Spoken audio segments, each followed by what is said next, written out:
Hi hello வணக்கம் and welcome to show அழைக்கலாம் சமைக்கலாம். ஃபர்ஸ்ட் ஆஃப் ஆல் நிகழ்ச்சி பார்த்துட்டு இருக்க ஒவ்வொரு பெண்களுக்குமே இனிய மகளிர் தின நல்வாழ்த்துக்கள். பொதுவாக மகளிர்கள் எல்லாருமே செய்யக்கூடிய விஷயம் என்னன்னு பார்த்தீங்கன்னா, வீட்டில் குழந்தைக்கு என்ன பிடிக்கும், கணவருக்கு என்ன பிடிக்கும், நம்ம அப்பாவுக்கு இது பிடிக்குமே, நம்ம அண்ணனுக்கு இது பிடிக்குமே சொல்லிட்டு பார்த்து சமைப்பாங்க. பட் அவங்களுக்கு என்ன பிடிக்கும்னு கேட்டால், நான் எது சமைச்சாலும் சாப்பிட்ருவேன் அப்படின்னு சொல்லிட்டு ஒரு பாவமான பதில் சொல்லுவாங்க. அந்த அளவுக்கு ரொம்ப ஸ்வீட்டான அவங்க லேடிஸ், அதை சொல்கிறதுக்கு எனக்கு ரொம்பவே பெருமையாக இருக்குன்னு சொல்லலாம். பட் இன்னைக்கு உங்களுக்கு பிடிச்ச டிஷ் இது, நான் இது செய்யணும்னு ஆசைப்படுறேன், எங்கள் அம்மா சமைச்ச சாப்பாடு அவ்வளோ ருசியாக இருக்கும், இப்போ நான் ரொம்ப மிஸ் பண்ணுறேன், அது மாதிரியே சமைக்கணும் இந்த டிஷ்ஷுன்னு சொல்லிட்டு ஆசைப்படுறீங்களா? அந்த டவுட்டை கூட நீங்கள் கால் பண்ணி கேட்டுக்கலாம். நீங்கள் கால் பண்ண வேண்டிய நம்பர் 044445969438. நிறைய சந்தேகங்களுக்கு பதில் அளிக்கிறதுக்காக ஷெஃப் பிரகாஷ் வந்திருக்காரு, அவர்கிட்ட பேசிடலாம். வணக்கம் ஷெஃப். வணக்கம்மா. ஓகே ஷெஃப், ஒவ்வொரு நாளும் ஒவ்வொரு விஷயத்தை எங்ககிட்ட ஷேர் பண்ணிட்டு இருக்கீங்க. இன்னைக்கு என்ன ஸ்பெஷலான விஷயம், மகளிர் தினம் வேற, என்ன ஷேர் பண்ண போறீங்க? அதுக்கு முன்னாடி மகளிர் தின வாழ்த்துக்கள் எல்லா மகளிருக்கும், உங்கள் சார்பாகவும் என் சார்பாகவும் புதிய சார்பாகவும் கேட்டுக்கிறேன். Okay, thank you so much chef. நீங்கள் என்ன கேட்டிருந்தீங்க? இன்னைக்கு மகளிர் தினம், ஸோ பெண்களுக்கு ரொம்ப ஸ்ட்ரென்த் கொடுக்குற மாதிரி ஏதாவது ஒரு டிஷ் சொல்லுங்க. பெண்களுக்கு இப்போ பார்த்தீங்கன்னா, அதாவது காலையில் வெறும் வயிற்றில் பேரிச்சம்பழம், தேங்காய் பால், கேரட்டு, உளுந்தங்களி, கீரை வகைகள், இப்படி நிறைய இருக்குமா, அதெல்லாம் சேர்த்துக்கிட்டா ரொம்ப நல்லதுமா. ஓகே, நீங்கள் உளுந்துன்னு சொன்னீங்க. உளுந்து வந்துட்டு பொதுவாக பெண்கள் ஏஜ் டென் பண்ணோன்னா உளுந்து நிறைய சாப்பிடணும், போன் ஸ்ட்ரென்த் ஆகும், முதுகெலும்பு ஸ்ட்ரென்த் ஆகும்னு சொல்லுவாங்க. ஸோ உளுந்தில் எங்களுக்கு ஏதாவது டிஃப்ரெண்டான டிஷ் சொல்லுங்களேன். இப்போ உளுந்தில் பார்த்தீங்கன்னா, உளுந்து களி பண்ணலாம், உளுந்து மில்க் ஷேக் பண்ணலாம், உளுந்து உப்புமா பண்ணலாம், இதுபடி நிறைய இருக்குது. அதில் வந்து உளுந்து களி இன்றைக்கி வந்து மகளிர் தினத்தினால ஸ்வீட்லேயே நம்ம சொல்லிடலாம். உளுந்தங்களி பார்த்தீங்கன்னா, அதாவது தண்ணி ஒரு பாத்திரம் எடுத்துங்க, தண்ணி போடுங்க, நல்லா கொதிக்கட்டும், ரொம்ப நேரம் கொதிக்கக்கூடாது. அந்த கொதி வந்தோடனே உளுந்து அதுக்கு முன்னாடி நல்லா வறுத்து பவுட்ரு பண்ணி வச்சிங்க, நல்லா நைஸ் பவுடராக அதை இதில் போடுங்க. போட்டுட்டு கொஞ்சம் கொஞ்சமாக போடுங்க, திக்காகும். அந்த திக்கார அந்த டயத்தில் தனியாக ஒரு பாத்திரத்தில் வெல்லத்தை வந்து நல்லா பாகாக கரைச்சி வச்சிங்க, அதை வடிகட்டி வச்சுங்க. அதை உங்களுக்கு ஸ்வீட்டுக்கு எவ்வளோ தேவையோ அந்த அளவுக்கு அதில் ஆட் பண்ணிக்கோங்க. இறக்க போகிறதுக்கு முன்னாடி ஏலக்காய் பவுட்ரு, ஒரு பாத்திரத்தில் நெய் தாளிச்சுட்டு அது கூட முந்திரி பருப்பு, திராட்சை போட்டு அதில் போட்டு மிக்ஸ் பண்ணி சாப்பிட்டிங்கன்னா உளுந்தங்களி ரொம்ப சூப்பராகவே வரும். ஓகே, உளுந்தங்களி நிறைய பேருக்கு உளுந்தங்களினா என்னன்னே தெரியாமல் இருக்கும். ஸோ உங்கள் வீட்டில் சின்ன சின்ன பொண்ணுங்க இருக்காங்க, இல்லை எங்கள் அம்மாவுக்கு உளுந்தங்களி ரொம்ப பிடிக்கும்னா நீங்களே ப்ரிப்பேர் பண்ண பாருங்கள். ஷெஃப் சொன்ன மாதிரி ப்ரிப்பேர் பண்ணி அவங்களுக்கு ஸ்வீட்டாக கொடுங்க. இந்த உமன்ஸ் டேக்கு உங்களுக்கு ஒரு கிஃப்டாக கூட இருக்கும், இது ஒரு பெரிய சர்ப்ரைஸாகவும் இருக்கும். நம்ம நிகழ்ச்சியோட ஃபர்ஸ்ட் காலர் இணைப்பில் காத்துட்டு இருக்காங்க, அவங்க கிட்ட பேசலாம். வணக்கம். Hello, good afternoon. Good afternoon, சொல்லுங்கள் உங்கள் பேர் என்ன, எங்கேருந்து கால் பண்ணுறீங்க? செங்கல்பட்டுல இருந்து பேசுறேன் மேடம், கௌரி பேசுறேன். கௌரி, எப்படி இருக்கீங்க? நல்லா இருக்கேன் ma'am. Okay Gauri, thank you so much, wish you the same Gauri. இன்னைக்கு என்ன சமையல்? சாப்பாடு, முட்டை குழம்பு. முட்டை குழம்பு, ஓகே. என்ன சந்தேகம் கேட்க போறீங்க? அவியல் கேட்கணும் மேம்.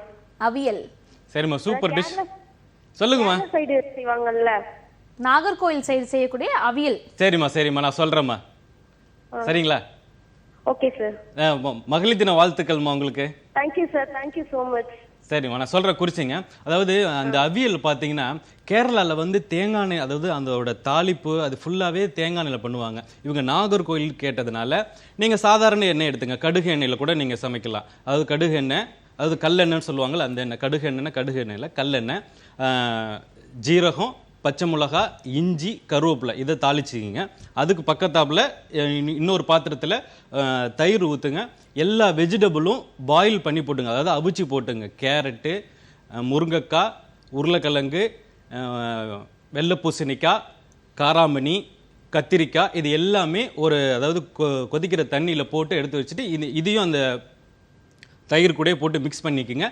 மசாலா வந்து பார்த்திங்கன்னா தேங்காய், பச்சை மிளகா, ஜீரகம், இதை நல்லா குறைன்னு அரைச்சிட்டு அதையும் இது கூட போட்டு எல்லாமே மிக்ஸ் பண்ணிவிட்டு இந்த தாளித்து வச்சுருக்கீங்களா இது கூட போட்டு நல்லா ஒரு கொதி விடுங்க. கொதி விட்டுட்டு இறக்க போகிறதுக்கு முன்னாடி பெருங்காயத்தூள் போட்டுங்க, கருவேப்பிலை போட்டுங்க, ரொம்ப அருமையாக வரும். ஓகே, நன்றிமா கால் பண்ணதுக்கு. ருசியான அவியல் எப்படி செய்யறதுன்னு கேட்டுட்டீங்க. அவியல் ரொம்ப ரொம்ப ஹெல்தியான ஃபுட். ஏன்னா வந்துட்டு அதிகமாக எண்ணெய் ஆட் பண்ண மாட்டாங்க அவியல்ல, எனக்கு தெரிஞ்சு நினைக்கிறேன் கொஞ்சமாக தான் எண்ணெய் ஆட் பண்ணுவாங்க. Thank you so much. தொடர்ந்து அடுத்த நேர்கிட்டையும் பேசலாம். வணக்கம். வணக்கம் மேம். வணக்கம், சொல்லுங்க. நல்லா இருக்கேன், நீங்க எப்படி இருக்கீங்க? உங்க பேர் என்ன? தாம்பரத்துல இருந்து அப்சானா பேசுறேன் மேம். ஓகே, என்ன பேர் சொன்னீங்க? அப்சானா. அப்சனா, எப்படி இருக்கீங்க அப்சனா? ரொம்ப நல்லா இருக்கேன் மேம். நீங்க எப்படி இருக்கீங்க? சார் எப்படி இருக்காரு? நல்லா இருக்கேன். ரெண்டு பேருமே நல்லா இருக்கும். இனிய மகளிர் தின நல்வாழ்த்துக்கள். Thank you ma'am. நானும் எல்லாருக்குமே சொல்றேன் ஹாப்பி உமன்ஸ் டே. ஓகே, எல்லாருக்கும் சொல்லிட்டீங்க, எல்லாருக்கும் கேட்டிருக்கும்னு நினைக்கிறேன். வீட்ல இருந்தபடியே வாழ்த்துக்கள் சென்றடைஞ்சிருக்குமா உங்களுக்கு? இப்போ என்ன சந்தேகம் கேட்க போறீங்க? நீங்க 1 மணி நேரம் போட்டா நல்லா இருக்கும்னு நினைக்கிறேன் மேம். 1 மணி நேரம் போட்டா நல்லா இருக்குமா? நீங்க பிஸியா சமைச்சிட்டு இருப்பீங்க மதிய நேரத்துல, டக்குன்னு டவுட் கேட்டுக்கணுன்றதுக்காக தான் 1/2 மணி நேரம். மேபி நேர் விருப்பம் ஃபியூச்சர்ல ஃபுல்ஃபில் ஆகும்னு நினைக்கிறேன். இப்போ என்ன சந்தேகம் கேட்க போறீங்க? இப்போ வந்து மேம் எனக்கு தால் பாலக் வந்து எப்படி செய்யறது அது மட்டும் சார் கிட்ட கேட்டு சொல்லுங்க. ஓகே, அது மட்டும் கேட்டா போதுமா? போதும், அது மட்டும் இப்போதைக்கு வந்து இன்னும் தோணல, அது மட்டும் இப்போ போதும். சரி ஓகே. சண்டே ஸ்பெஷல் செய்ய போறீங்களாமா? கிடைச்சதே ரொம்ப சந்தோஷமா இருக்கு. வணக்கம்மா. வணக்கம் சார், எப்படி இருக்கீங்க? நல்லா இருக்குமா. நீங்க எப்படி இருக்கீங்க? எனக்கு தால் பாலக் வந்து எப்படி செய்யறது அது மட்டும் சொல்லுங்க சார். சரிம்மா, நான் சொல்றேன், நல்லா குறிச்சிங்க. சரிங்களா? தால் பாலக்கு பாத்தீங்கன்னா எப்பொழுதும் போல எப்பொழுதும் நான் பாலக் பண்ணியிருக்கேன். அதுலேயே நீங்க தால் சேர்க்க போறீங்க. அதாவது ஒரு பாத்திரத்துல தண்ணி கொதிக்க வச்சுட்டு பாலக்கு போட்டுட்டு நல்லா ஒரு கொதி வந்ததுக்கு அப்புறம் இறக்கி அதில் ஐஸ் போட்டு தனியா வச்சிங்க. அப்பதான் அந்த கிரீன் கலர் அந்த பாலக்கு வரும். அது கூட வந்து பச்சை மிளகா ஜீரகம் போட்டு அரைச்சி வச்சிங்க, அது தனியா இருக்கட்டும். பாசி பருப்பை நல்லா பாயில் பண்ணி அது தனியா வச்சுங்க. இது கொஞ்சமா வச்சுங்க. தால் பாலக்குன்னு கேட்டாங்க, பாசி பருப்புல பண்ணா ரொம்ப அருமையா வரும். இன்னொரு பாத்திரத்துக்கு, அதாவது இது ரெண்டும் மிசம்பிளா தனியா ரெடி பண்ணி வச்சிருக்குங்க. அதாவது அந்த பாலக்கு தால் இது ரெண்டும் தனியா இருக்கட்டும். இன்னொரு பாத்திரம் எடுங்க, எண்ணெய் ஊத்துங்க, பூண்டு நல்லா நைஸா கட் பண்ணது போட்டுங்க. வெங்காயம் குக் ஆனா போதும், ப்ரௌன் ஆக தேவையில்லை. ஒரு தக்காளி போட்டுங்க, 2 வெங்காயத்துக்கு ஒரு தக்காளி. அந்த தக்காளியில் நல்லா கரைஞ்சதுக்கு அப்புறமா மஞ்சத்தூள், தனியாத்தூள், காரத்துக்கு பச்சை மிளகா, இதை மட்டும் போட்டாவே போதும். ஏன்னா நம்ம தால் போடுறோம், பாலக்கு போடுறோம், அதனால அந்த கிரீன் கலர் வரணும். பச்சை மிளகாத்தூள் போட்டிங்கன்னா காரம் இருக்க அந்த கலர் கிடைக்காது, அதனால சொல்கிறேன். அதுக்கப்புறமா இந்த தால் போடுங்க, இந்த பாலக்கையும் போடுங்க, நல்லா குக் பண்ணுங்க, அருமையாக வருமா. ஓகே, நன்றிமா கால் பண்ணதுக்கு. தொடர்ந்து அடுத்த நேர்கிட்டையும் பேசலாம். வணக்கம், குட் ஆஃப்டர்நூன். சொல்லுங்க, உங்க பேர் என்ன? மேடம் பேருமா? மாலதிங்க மேடம். ஓகே மாலதி, எப்படி இருக்கீங்க? ரொம்ப சூப்பரா இருக்காங்க மேடம். ஓகே மாலதி, மதிய சாப்பாடு என்ன? மதியம் வந்து நீங்க சிக்கன் நாட்டுக்கோழி. ஓகே, நல்ல ஹெல்தியான ஃபுட். நாட்டுக்கோழியே ரெகுலரா சாப்பிடுங்க, பாய்லர் கோழிலாம் சாப்பிடாதீங்க, ஓகேவா? சரிங்க மேடம். ஓகே, ரொம்ப சூப்பரா ப்ரோகிராம் பண்றாங்க. அவங்க சொல்லும் போதே சமைச்சு சாப்பிடணும் போல இருக்கு. ஓகே, கண்டிப்பா. ரொம்ப நன்றிமா சார், நீங்க ரொம்ப சூப்பரா செலிப்ரேட் பண்றீங்க. சரிம்மா. பிரியாணி வந்து நான் செஞ்சா வாசமா இருக்க மாட்டேங்குது, டேஸ்டா இருக்கு ஆனா வாசமா இருக்க மாட்டேங்குதுங்க சார். அதுக்கு வந்து சொல்லுங்க சார். சரிம்மா. அதாவது நிறைய பேருக்கு அந்த இது கேட்டாங்க. அதாவது ஜாதி பத்திரின்னு கடையில விக்குதுமா, அது கேட்டீங்கன்னாவே கிடைக்கும். அது வந்து நல்ல வாசனை கொடுக்கக்கூடிய அந்த பொருள். அது ரோசா பூ, ரோஸ் கலர்ல இருக்கும் அந்த பூ பாத்தீங்கன்னா, அதை நல்லா பவுடர் பண்ணி போட்டீங்கன்னாவே நல்ல வாசனையா வருமா பிரியாணி. சரிங்க சார். ஓகே, வாசனை ரொம்ப ரொம்ப சூப்பரா இருக்கு. 1 hour வந்து நீங்க இதை வந்து இது பண்ணுங்க. கண்டிப்பாமா. ஓகே, நன்றிமா கால் பண்ணதுக்கு. சார் சொன்ன மாதிரி ஜாதி பத்திரி, ஆமா, ஜாதி பத்திரி யூஸ் பண்ணீங்க, நல்ல வாசமான பிரியாணி கிடைக்கும். நன்றி கால் பண்ணதுக்கு. தொடர்ந்து அடுத்த நேர்கிட்ட பேசுறதுக்கு முன்னாடி சின்ன பிரேக் எடுத்துக்கலாம். இது அழைக்கலாம் சமைக்கலாம்.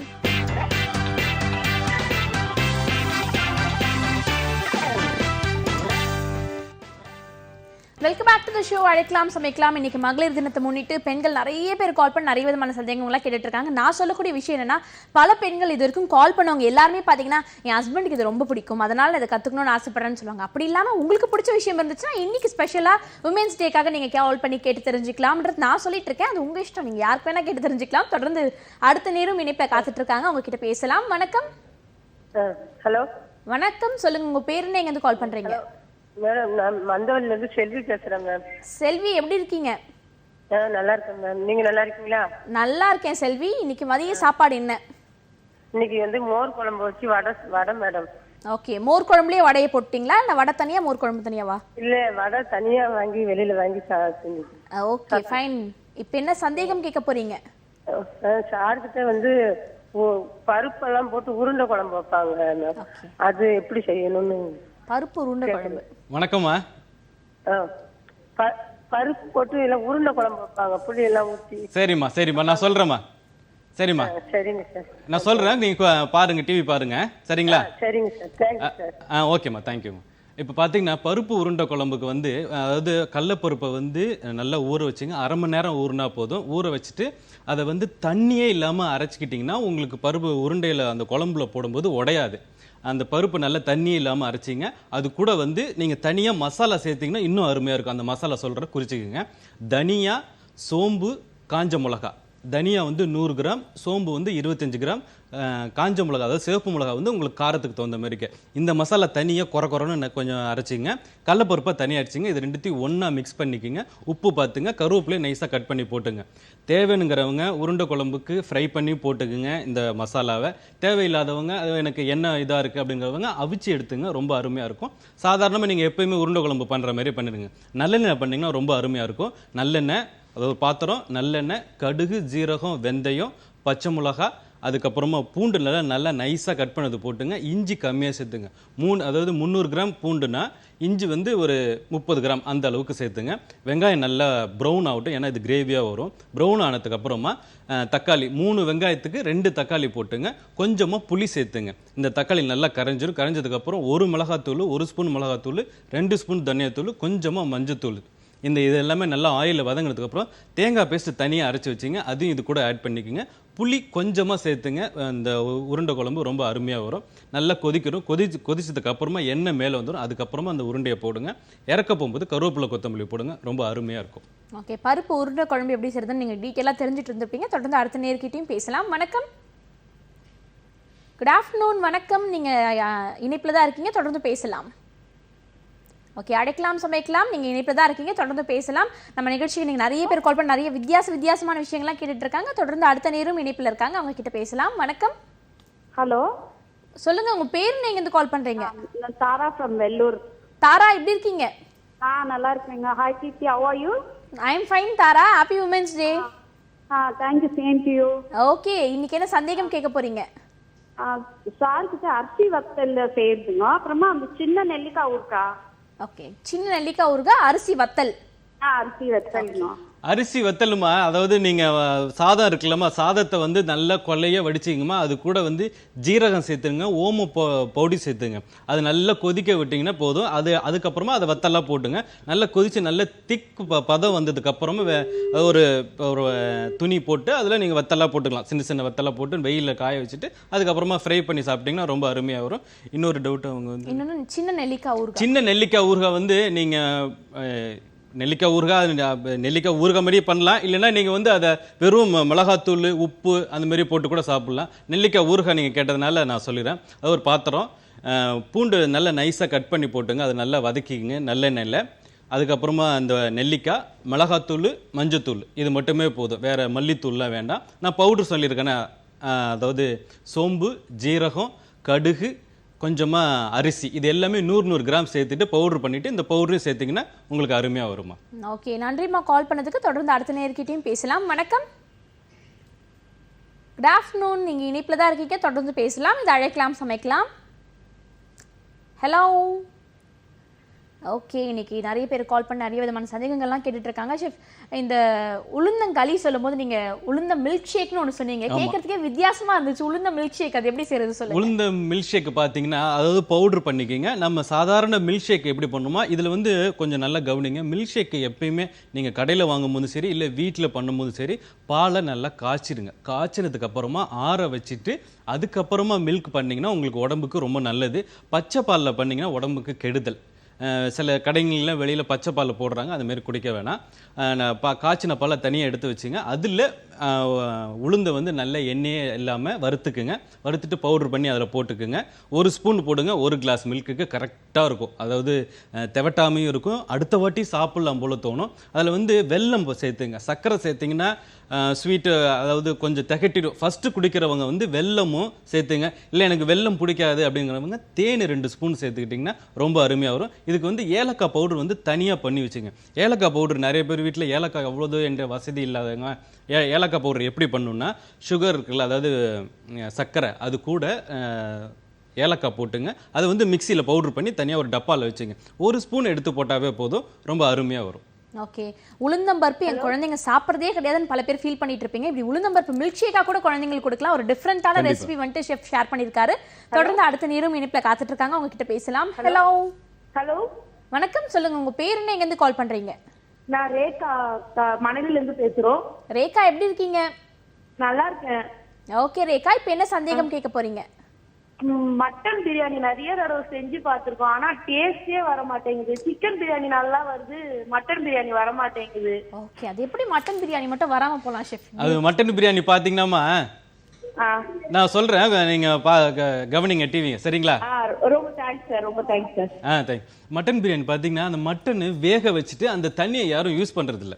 அந்த தண்ணி வந்து அந்த பூண்டு போட்டு கரம் மசாலா பவுடர் அந்த தண்ணியை யூஸ் பண்ணாவே ரொம்ப அருமையாக இருக்கும். அதேமாரி இந்த சிக்கனில் வந்து அவங்க தாராளமாக அந்த வெங்காயம் தக்காளிலாம் போடுவாங்க. மட்டனு பார்த்து பார்த்து போடுவாங்க. அதாவது நம்ம மட்டனுக்கு காசு நிறைய கொடுத்து வாங்கியிருக்கோம், இது போடலாமா, இது போட்டால் சரியாக வருமா, நீங்கள் தைரியமாக நம்பிக்கையோடு பண்ணுங்க, ரொம்ப அருமையாக வரும். ஓகே, சிக்கன் பிரியாணினா சிக்கன் ஈஸியாக குக் ஆகிடும்னு சொல்லிட்டு வெங்காயம் தக்காளியோட ஸ்ட்ரெயிட்டாகவே சிக்கன் போட்டுருவீங்க. ஆனால் மட்டனுக்கு நீங்கள் தனியாக விசில் வைக்கிறதுனால அரிசிக்கு நீங்கள் தண்ணி அளவு எடுக்கிறது சாதா நார்மல் வாட்டராக எடுக்காமல் மட்டன் வேக வச்ச வாட்டரை யூஸ் பண்ணோன்றது தான் ஷெஃப் ஒவ்வொரு நாளும் சொல்லிட்டு இருக்காரு. டெய்லி அட்லீஸ்ட் ஒரு பிரியாணி காலராவது வந்துடுறாங்க. எனக்கே மனப்பாடம் ஆயிடுச்சு ஷெஃப் சொல்லக்கூடிய ஆன்சர். இதை ஃபாலோ பண்ணி பாருங்க, நிச்சயம் பிரியாணி சூப்பராக வரும். Thank you so much for calling. தொடர்ந்து அடுத்த நேர்கிட்ட பேசிட்டு சின்ன பிரேக் எடுத்துக்கலாம். இந்த அழைக்கலாம் சமைக்கலாம்.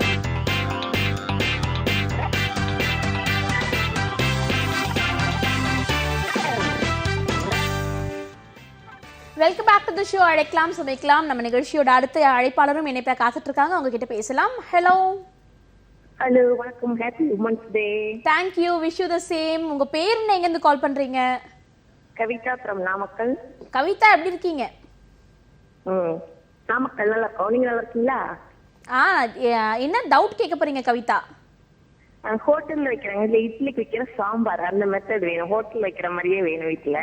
அப்புறம் இன்னொன்னு வந்து குஷ்பு இட்லின்னு சொல்றாங்க, அது மெத்தட் எப்படின்னு எனக்கு வேணும். நீங்க சொல்லுங்க, நான் டிவியில பாத்துக்கிறேன். Okay fine. 2 டவுட் கேட்டிருக்காங்க, சாம்பார் அண்ட் குஷ்பு இட்லி. சாம்பார் பார்த்தீங்கன்னா அதில் வந்து நான் ஏற்கனவே சொல்லியிருக்கேன், திரும்பவும் சொல்கிறேன் அவங்க கேட்டதுனால. அந்த பவுட்ரு தான், அந்த பவுட்ரு வந்து நீங்கள் அதாவது தனியா, மிளகு, ஜீரகம், வெந்தயம், 1/4 கிலோ தனியா, 50 கிராம் மிளகு, 20 கிராம் ஜீரகம், 5 கிராம் வெந்தயம், இது எல்லாமே போட்டு எண்ணெயே இல்லாமல் வறுத்துக்குங்க. அது கூட காஞ்ச மிளகாயும் வறுத்துக்குங்க, கருவேப்பிலையும் வறுத்துக்குங்க. வறுத்து பவுட்ரு பண்ணி தனியாக வச்சுங்க. இன்னொரு பாத்திரத்தில் எண்ணெயே இல்லாமல் தேங்காவை நல்லா வறுத்துங்க. இதுக்கு வந்து ஒரு தேங்காய் எடுத்துக்கிட்டாவே போதும். ஒரு தேங்காவை எண்ணெயே இல்லாமல் நல்லா வறுத்துங்க. நீங்கள் வறுக்கும் போதே தெரியும், அது நல்ல ப்ரௌன் கலரில் வரும். நீங்கள் தொட்டால் அந்த பவுட்ரு ஆகணும், அந்த ஸ்டேஜுக்கு நல்லா வருங்க. அது கொஞ்சம் டைம் எடுக்கும். நல்லா வறுத்து வச்சுட்டு 2 பவுடரையும் தனியாக மிக்ஸ் பண்ணி தனியாக வச்சுங்க. அது கூட பெருங்காய பவுடரும் சேர்த்து வச்சுங்க. எப்பொழுதும் போல் சாம்பார் பண்ணுற மாதிரி பண்ணிவிட்டு இந்த பவுடரை போட்டிங்கன்னா ரொம்ப அருமையாக வரும். ஓகே, சாம்பாருக்கான பவுடர் சொல்லியிருக்காங்க. அது மட்டும் குஷ்பு இட்லி பார்த்தீங்கன்னா நீங்கள் நான் சொல்கிற இட்லி மாவு வந்து அது 1 கிலோ அரிசிக்கு 300 கிராம் உளுந்து. அந்த உளுந்து அரைக்கும் போது கொஞ்சம் ஐஸ் தண்ணி போட்டு அரைங்க, இல்லை ஐஸ் கியூப்ஸ் போடுங்க. நீங்கள் எவ்வளோ உளுந்துக்கு எப்பயுமே இட்லிக்கு அரைப்பீங்களா, எவ்வளோ தண்ணியோ அந்த தண்ணியை ஐஸாக ஆக்கிருங்க. இல்லை எனக்கு ஐஸ் ஆக்கலை, எனக்கு அந்த அளவுக்கு வசதி இல்லை அப்படின்னா ஐஸ் தண்ணி ஆக்கிருங்க. ஐஸ் தண்ணியை கொஞ்சம் கொஞ்சமாக தெளிங்க. அந்த உளுந்து வந்து புளிக்காது, ரொம்ப புளிக்காது. ரொம்ப புளிக்கலைன்னா இட்லி நல்லா சாஃப்டாக குஷ்பு இட்லி மாதிரிக்கே வரும். ஓகே, பொதுவாக வந்துட்டு நீங்கள் கிரைண்டரில் போட்டு ஆடும்போது மிஷின் சூடாகும், அதனால மாவும் சூடாகும். அது ஆகாமல் இருக்கணுன்றதுக்காக தான் ஐஸ் கியூப்ஸ் ஆட் பண்ண சொல்கிறாரு ஷெஃப். அப்படி ஐஸ் கியூப்ஸ் ஆட் பண்ணிங்கன்னா நல்லா சூப்பராக சாஃப்டாக நீங்கள் ஆசைப்படுற மாதிரி குஷ்பு இட்லி, மல்லிகைப்பூ இட்லி மாதிரி வரும்னு சொல்லிட்டு ஷெஃப் சொல்லியிருக்காரு. தொடர்ந்து அடுத்த நேர்கிட்ட பேசலாம். வணக்கம். ஹலோ, சொல்லுங்க, உங்க பேர் என்ன, எங்க இருந்து கால் பண்றீங்க? மகேஸ்வரி, மதுரையில இருந்து பேசுவோம். எப்படி இருக்கீங்க மகேஸ்வரி? நல்லா இருக்கேன், நல்லா இருக்கேன். ஓகே மகேஸ்வரி, நீங்க எத்தனை வருஷமா சமைச்சிட்டு இருக்கீங்க? நான் 14 வருஷமா. ஓகே, எது நல்லா சமைப்பீங்க? நல்லா சமைக்கிறது சாம்பார், மீன் குழம்பு இதெல்லாம். ஓகே, இப்போ என்ன சந்தேகம் கேட்க போறீங்க? சந்தேகம் வந்து இந்த பானிபூரினா விற்கிறாங்கல்ல வெளியே, அந்த பூரி வந்து நல்லா அப்படியே மொறுமொறுன்னு இருக்கு. வீட்டுல செஞ்சு வச்சா சப்பாத்தி மாதிரி ஆயிருது. ஓ, வீட்ல நீங்க குட்டி குட்டி பூரி ட்ரை பண்ணி பாத்திருக்கீங்களா? ஆமா, அது என் மகனுக்கு ரொம்ப பிடிக்கும் அந்த பானிபூரி. அது நம்ம முன்னாடியே செஞ்சு வச்சுக்கிறோம்னு பார்த்தா அவங்க பாக்கெட்ல செஞ்சு வச்சுட்டாங்க. அது அப்படியே பொக்குன்னே இருக்கு. நம்ம செய்யறது அந்த மாதிரி வரமாட்டேங்குது. அது எப்படி அப்படியே இருக்கும், மொறுமொறுன்னு இருக்கிற மாதிரியே செஞ்சு வச்சுக்கிறது. அப்புறம் அந்த குருமாவும் எப்படி வைக்கிறது, அந்த கடையில எல்லாம் வைக்கிறாங்களா பானிபூரி. ஓகே, முதல் விஷயம் சொல்லணும், நீங்க ரொம்ப ரொம்ப நல்ல அம்மா. எங்க அம்மா கிட்ட நான் பானிபூரின்னு கேட்டாலே அது நல்லதே இல்லை, சாப்பிடவே கூடாதுன்றாங்க. ஆனா நீங்க அது வீட்லயே ட்ரை பண்ணி கொடுக்குறீங்கன்னா நீங்க தான் பெஸ்ட் மாம். அதுவும் உமன்ஸ் டே அன்னைக்கு இதை சொல்லியிருக்கீங்க. நிறைய அம்மாங்க, குறிப்பா என் அம்மா பார்த்து தெரிஞ்சுக்கணும்னு நினைக்கிறேன். அந்த புஃப்னு இருக்க பூரி எப்படி தெரிஞ்சு? அந்த பூரி பாத்தீங்கன்னா சொல்லுங்க சார். அது நீங்க எப்பொழுதும் என்ன அந்த ரவை போட்டு தானே பண்றீங்க? கோதுமை மாவுல தான். இல்லம்மா, கோதுமை மாவுல அது பண்ணக்கூடாதுமா, ரவையில பண்ணணுமா. ரவையை வந்து நல்லா வறுத்துக்கிட்டு அதை பவுடர் பண்ணிக்கிட்டு அதை மாவு பிசைஞ்சு போட்டீங்கன்னா அந்த பூரி நல்லா அப்படி பஃப்னு வருமா. ரவையில தாமா இருக்கு அந்த இதோட பூரியோட இதுவே. வெறும் ரவையிலயா? ஆமாமா, வெறும் ரவையில தான். சரிங்களா. அப்புறம் அவங்க குருமா கேட்டிருந்தாங்க. கடையில் உள்ள குருமா பார்த்தீங்கன்னா எப்பொழுதும் பல குருமா தான். அந்த குருமா வந்து அவங்களுக்கு திக்கா இருக்காது. அதாவது திக்கு, அதாவது அந்த கொலன்னு அந்த இது அந்த டேஸ்ட்டுக்காண்டி உடச்சக்கல்ல இருக்குல்ல, அது வந்து எண்ணெயே இல்லாமல் வறுத்துக்குங்க. அதை பவுட்ரு பண்ணி வச்சுட்டு அதை அந்த குழம்பு அது அந்த குருமா பண்ணும்போது தண்ணியில் கரைச்சி ஊற்றுனீங்கன்னா அந்த கொலப்பு கிடைச்சிரும். ரொம்ப அருமையாகவே இருக்கும். ட்ரை பண்ணி பாருங்கள் கண்டிப்பாக. ஓகே, நன்றிம்மா கால் பண்ணதுக்கு. தொடர்ந்து அடுத்த நேர்கிட்டையும் பேசலாம். வணக்கம். Hello, good afternoon. நீங்க இணைப்புல தான் இருக்கீங்க, பேசலாம். உங்க பேர் என்ன, எங்க இருந்து கால் பண்றீங்க? Hello, Viji from Chennai. விஜி, எப்படி இருக்கீங்க? நல்லா இருக்கேன் மேம். நீங்க எப்படி இருக்கீங்க? நல்லா இருக்கேன் Viji. Happy women's day. Thank you, same to you ma'am. Okay, இப்போ என்ன சந்தேகம் கேட்க போறீங்க? ரொம்ப நல்லா இருக்கு. அந்த 1 o'clockனா டிவி முன்னாடி வந்து உட்கார்ற மாதிரி இருக்கு. ஓகேம்மா, தேங்க் யூ so much. கூட நல்ல சிரிச்சிட்டே அவ்வளவு ஆன்சர் பண்றாங்க. ரொம்ப நன்றிமா. ரொம்ப ரொம்ப நல்லா. ஷெஃபோட ஸ்பெஷாலிட்டி அவரோட சிரிப்பு தான். அது என்ன, யாரு என்ன டவுட் கேட்டாலும் நல்ல சிரிச்சுட்டே பதில் சொல்லிட்டு இருக்காங்க. Okay, fine. அதுவே நல்லா இருக்கு. எனக்கு இப்போ சாம்பார் பொடி எப்படி பண்ணணும்னு சொல்லிட்டு செஃப் கொஞ்சம் சொன்னா நல்லா இருக்கும். கண்டிப்பா சொல்றேம்மா, ஸ்பெஷலாவே உங்களுக்கு சொல்றேம்மா சாம்பார் பொடி. Okay, thank you sir. நீங்க டிவி பாருங்க, சரிங்களா? இப்போ பார்த்தீங்கன்னா அவங்க வந்து சாம்பார் பொடி கேட்டிருந்தாங்க. இந்த சாம்பார் பொடி வந்து தனியா, மிளகு, ஜீரகம், காஞ்ச மிளகா, அது கூட கருவேப்பிலை, இது எல்லாமே நல்லா எண்ணெயே இல்லாமல் வறுத்துக்குங்க. 1/4 கிலோ தனியா, 50 கிராம் மிளகு, 20 கிராம் ஜீரகம், 5 கிராம் வெந்தயம், காஞ்ச மிளகா வந்து உங்கள் காரத்துக்கு தகுந்த மாதிரி. இதுக்கு வந்து ஒரு 3 காஞ்ச மிளகா போட்டால் போதும், அதாவது சிவப்பு மிளகா, அது கூட கருவேப்பிலை. இது எல்லாமே எண்ணெய் இல்லாமல் நல்லா வறுத்துக்குங்க. இல்லை எனக்கு வறுக்கிறதுக்கு அப்படி இல்லைன்னா வெயிலில் நல்லா காய வச்சிங்கன்னா இன்னும் டேஸ்ட்டு அதிகமாகவே வரும். காய வச்சு அதை நல்லா பவுட்ரு பண்ணிக்கோங்க. தேங்காவை வந்து எண்ணெயே இல்லாமல் அதுவும் தனியாக பவுட்ரு பண்ணி வச்சுங்க. ஏன் நான் தேங்காய் சொல்கிறேன் எண்ணெயே இல்லாமல்னா, அந்த தேங்காய் ரொம்ப லைஃப் டைம் வரும். சில பேர் நான் அதில் ஃப்ரை பண்ணிக்கிறேன் அப்படின்பாங்க. ஃப்ரை எல்லாம் பண்ண வேணாம், நீங்கள் எண்ணெயே இல்லாமல் வறுத்து வச்சிங்க, ரொம்ப அருமையாக இருக்கும். இந்த பவுட்ரு வந்து நீங்கள் சாம்பார்லாம் ரெடி ஆகிடுச்சு, லாஸ்ட்டாக இதை போடுங்க. அதுக்கப்புறமா கருவேப்பிலை, கொத்தமல்லி போடுங்க. கொஞ்சோண்டு 1 ஸ்பூன் நெய் ஊற்றுங்க. கொஞ்சமாக பெருங்காயத்தூள் போடுங்க. நான் இந்த பவுடர்லாம் சொல்கிறேன்னா இதெல்லாம் சாம்பார் பண்ணி நீங்கள் லாஸ்ட்டாக போட்டிங்கன்னா ரொம்ப அருமையாகவே இருக்குமா. Okay, thank you so much for calling-மா. தொடர்ந்து அடுத்த நேர்கிட்டையும் பேசலாம். வணக்கம். ஹலோ, சொல்லுங்கம்மா, உங்க பேர் என்ன, எங்க இருந்து கால் பண்றீங்க? இங்க சரஸ்வதி மேடம். சரஸ்வதிமா, எங்க இருந்து கால் பண்றீங்க? இங்க கோயம்புத்தூர்லங்க. ஓகேம்மா, இன்னைக்கு மதிய சமையல் என்ன? மத்தியானம் சமையல் சாம்பார். ஓகே, இப்போ என்ன சந்தேகம் கேட்க போறீங்கம்மா? ஆமாங்க மேடம். நெல்லிக்காய் ஊறுகாய் பத்தி சொன்னாரு, சரியா கவனிக்கல என்ன சேர்க்கணும்னு. மிஸ் பண்ணிட்டாங்களா? ஒன்ஸ் அகைன் சரி, கண்டிப்பா நான் சொல்றேம்மா உங்களுக்கு, சரிங்களா? சொல்லுங்க சார், சொல்லுங்க. கண்டிப்பா சொல்றேன். நீங்க நல்லா கவனிங்கம்மா, டிவியை பாருங்க, சரிங்களா? சரிங்க சார். பாருங்க, அதாவது நெல்லிக்காய் ஊறுகாய் பார்த்தீங்கன்னா நல்லெண்ணெயில பண்ணணும். நல்லெண்ணெய், கடுகு, ஜீரகம், வெந்தயம், அதுக்கப்புறமா நெல்லிக்காய் வந்து ஆஃப் டன் பண்ணிக்கோங்க. அதுக்கப்புறமா போடுங்க. இந்த எண்ணெயில போட்டு நல்லா வதக்கிங்க. ஆஃப் டன்னா பாதி அளவு குக் ஆனால் போதும், ரொம்ப குக் பண்ண தேவையில்லை. அந்த தண்ணியை ஜூஸாக போட்டு குடிச்சிருங்க. அந்த தண்ணியை வேஸ்ட் பண்ண வேணாம். அந்த நெல்லிக்காய் போட்டு நல்லா வதங்கினதுக்கப்புறம் 1 ஸ்பூன் மிளகாத்தூள், கொஞ்சமாக மஞ்சத்தூள், அந்த சிவப்பு மிளகா காஷ்மீரி சில்லி பவுடர்னு அடிக்கடி நான் சொல்லியிருக்கேன். அந்த காஷ்மீரி சில்லி பவுடர் வாங்குங்க. அது ரொம்ப நல்லா இருக்கும். அந்த கலரு தான் உங்களுக்கு அந்த ஊறுகாயோட அதாவது டெம்ப்ட் பண்ணுறது. அது அந்த ஸ்வீட்டுன்னா அந்த டேஸ்ட்டை தூக்கி கொடுக்குறது, நான் அப்படி சொல்ல வரேன். நல்லா போட்டு வதக்கிங்க. வதக்கினதுக்கு அப்புறமா தனியாக ஒரு பவுடர் பண்ணி வச்சுக்கிங்க. அதாவது அரிசி, சோம்பு, கடுகு, ஜீரகம், இது எல்லாமே 100 கிராமில் எண்ணெயே இல்லாமல் வறுத்துக்கிட்டு பவுடர் பண்ணி வச்சுங்க. இந்த பவுடர் வந்து ஊறுகாய்க்கு மட்டுமே யூஸ் பண்ணுங்கள், ரொம்ப அருமையாக இருக்கும். இது கூட பெருங்காயத்தூள் சேருங்க. இதெல்லாம் ரொம்ப முக்கியம். நல்லா பண்ணி பாருங்கள், ரொம்ப அருமையாக வரும். Thank you so much for calling-மா. உங்களுக்கு டீட்டெயிலாக இப்போ நீங்கள் கேட்டு தெரிஞ்சுட்டு இருப்பீங்கன்னு நினைக்கிறேன். நன்றி ஷெஃப். நிறைய பேர் கால் பண்ணி டவுட் கேட்டாங்க. ஆனால் நீங்கள் எல்லாருக்கும் சொல்லணும்னு நினைக்கிறேன். டிப் ஆஃப் த டே என்ன? டிப் ஆஃப் த டே பார்த்தீங்கன்னா, நிறைய பெண்களுக்கு வந்து தயிர் சாதம்னா ரொம்பவே பிடிக்கும் அவங்களுக்கு. அந்த தயிர் சாதம் எப்படி பண்ணுறது, எப்படி பண்ணாலும் அவங்களுக்கு எப்படி இருந்தாலும் தயிர் சாதம் சாப்பிட்ருவாங்க. ஆனால் நான் சொல்கிற மாதிரிக்கே நீங்கள் ட்ரை பண்ணி பாருங்கள், கண்டிப்பாக ரொம்ப அருமையாக வரும். அதாவது 1 கிளாஸ் அரிசிக்கு 4 கிளாஸ் தண்ணி வைங்க. அதாவது இது வந்து நம்ம ரெடிமேடாக அப்படியே வைக்க சொல்கிறேன். நம்ம ரைஸ் எல்லாம் வடிகட்ட தேவையில்லை. அந்த 4 கிளாஸில் 1 கிளாஸ் வந்து பால் சேர்த்துங்க, காய்ச்சின பாலை சேர்த்துங்க. 3 கிளாஸ் தண்ணி. இந்த தயிர் சாதம் அதாவது நல்ல கொதி வெஞ்சு நல்லா வெந்து ரொம்ப அருமையாக இருக்கும். அதை ஆற வச்சுருங்க. அது ஆறுனதுக்கு அப்புறமா தனியாக தயிர் கொஞ்சமாக எடுத்து வச்சுங்க. அது நல்லா இது கூட போட்டு மிக்ஸ் பண்ணிக்கோங்க. இதெல்லாம் ஆறுனதுக்கு அப்புறம் மிக்ஸ் பண்ணிக்கோங்க. தாளிப்பு வந்து நல்லெண்ணெயில் கடுகு, ஜீரகம், வெந்தயம், காஞ்ச மிளகா, பச்சை மிளகாயும் சேர்த்துங்க, இஞ்சி சேர்த்துங்க, ரொம்ப நல்லது. தயிர் சாதத்துக்கு இஞ்சி சேர்த்து சாப்பிட்டிங்கன்னா உடம்புக்கு ரொம்ப நல்லது. அந்த தயிர் சாதத்துக்கு இன்னமும் அதிகமாக ஹைலைட் கொடுக்கும். பெருங்காயத்தூள் சேர்த்துங்க, கருவேப்பிலை சேர்த்துங்க. இது எல்லாமே தாளிச்சுட்டு அந்த தயிர் சாதத்தில் போட்டு மிக்ஸ் பண்ணி சாப்பிட்டு பாருங்க, ரொம்ப அருமையாக இருக்கும். ஓகே, அருமையான தயிர் சாதம் சொன்னீங்க ஷெஃப். இதில் வந்துட்டு கேரட் ஒரு சிலர் துருவி போடுறாங்க, மாதுளம்பழம் ஆட் பண்ணுறாங்க. அது தாளிக்கணும் அப்படியே ஸ்ட்ரைட்டாக ஆட் பண்ணலாம். ஸ்ட்ரைட்டாகவே ஆட் பண்ணலாம். அந்த கேரட் ஒரு நாளைக்கு கேரட் போட்டு சாப்பிடுங்க. கேரட் வந்து நைஸாக கட் பண்ணி போட்டால் அதோட டேஸ்ட் அதிகம், ஒரு டேஸ்ட் கொடுக்கும். கேரட்டை திருவி போட்டிங்கன்னா இன்னும் அதிகமாக இருக்கும். திராட்சை போடலாம், அப்புறம் முந்திரி பருப்பு போடலாம், வேக வச்சு, அதாவது ஃப்ரை பண்ணது முந்திரி பருப்பு போடலாம், அப்புறம் மாதுளம்பழம் போடலாம், அப்புறம் ஆப்பிள் போடலாம், கிரேப்ஸில் வந்து க்ரீன் போடலாம், பிளாக் போடலாம். ரொம்ப அருமையாக இருக்கும். ஓகே ஷெஃப், நிறைய விஷயங்கள் டீட்டெயிலாக எங்ககிட்ட ஷேர் பண்ணிக்கிட்டீங்க. இன்னைக்கு விமென்ஸ் டே ஸ்பெஷல்ன்றதால பெண்களுக்கு பிடிச்ச தயிர் சாதம், அதே மாதிரி அவங்களுக்கு ஸ்ட்ரென்த்துக்கு கூட ஒரு உளுந்தங்களி எப்படி செய்யறதுன்னு சொன்னீங்க. ரொம்ப யூஸ்ஃபுல்லாக இருந்துச்சு. Thank you so much chef. Thank you. Once again நிகழ்ச்சி பார்த்துட்டு இருக்க எல்லா பெண்களுக்குமே ஹாப்பி உமன்ஸ் டே. இதே மாதிரி நாளைக்கும் பல இன்ட்ரெஸ்டிங்கான டிஷ்ஷஸோட உங்களை வந்து சந்திக்கிறேன். And this is Kiruthiga telling bye from you all.